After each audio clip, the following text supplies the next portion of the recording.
اور جس دن قیامت قائم ہوگی اس دن لوگ الگ الگ ہو جائیں گے۔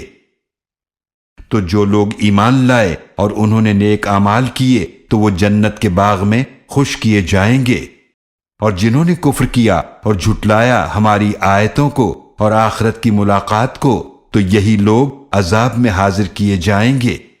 تو تم اللہ ہی کی تسبیح کیا کرو جب تم شام کرو اور جب تم صبح کرو، اور اسی کی تعریف ہے آسمانوں اور زمینوں میں اور تیسرے پہر بھی اور اس وقت بھی جب تم ظہر دوپہر کرتے ہو۔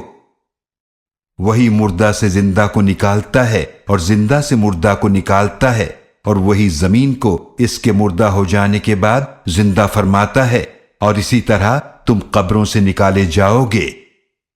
اور اس کی نشانیوں میں سے ہے کہ اس نے تمہیں مٹی سے پیدا فرمایا، پھر اب تم انسان ہو کر زمین میں پھیل رہے ہو۔